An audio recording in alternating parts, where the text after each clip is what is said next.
Егінші мен қасқыр.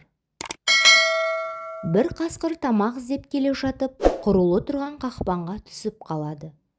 Олай жұлқынып, бұлай жұлқынып зорға құтылады. Қашып бара жатқанында оны аңшылар байқап қалып, соңынан тура қуады.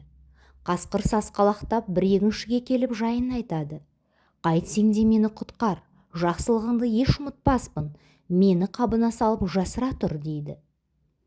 Қасқырдың мүшкіл халін көрген егінші оны қапқа салып алып арқалап жүре береді. Кешікпей мылтық қылыштарын жарқылдатып аңшылар жетеді. Қашып бара жатқан қасқыр көрмедің бе? Деп сұрайды олар. Жаңа бір қасқыр анау шоқыдан әрі асып кетті, тезірек ұстаңдар, дейді. Аңшылар ұзаған соң егінші қаптың аузын шешіп, қасқырға жөніңе бар, кейін маған бір жақсылық етерсің, дейді. Қасқыр қуанып секіріп шығып егіншіге, мен сені жеймін, қарным аш, деп тап береді. Егінші байқұс сасқалақтап, ей, қасқыр, мұның қалай? Мен сені өлімден құтқардым ғой, жақсылыққа жамандық етем екен.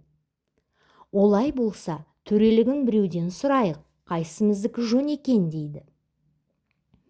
Екеуі керісіп тұрғанда бір жақтан қаңғалақтап түлкі келеді. Бұлар түлкіге оқиғаны бастан аяқ айтып береді. Түлкі, жоқ сөзді айтпаңдар, менен басқа біреу естісе күліп жүрер. Дорбаға үлкен қасқыр сыйды дегенге нанбаймын, барып тұрған өтірік, дейді. Қасқыр мен егінші бұл рас деп керісіп болмайды. Түлкі қасқырға, қапқа кіріп көрсетпесең сенбеймін, дейді. Қасқыр оны сендірмекші болып, қапқа кіргенде түлкі егіншіге, байла қаптың аузын, енді қимылдайтын кезің келді. Күзде егінді қалай орып жүрсің?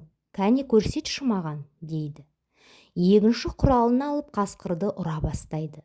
Біраздан соң түлкі, егінші, енді қаптың аузын аш, дейді. Сонда қасекені атып шығып, алды-артына қарамай зыта жөнеледі. Артынан түлкі, көптен бері тапқан бір әдісім еді, деп сақ-сақ күліпті. Сөйтіп, егінші байқұс түлкінің айласымен ажалдан құтылыпты.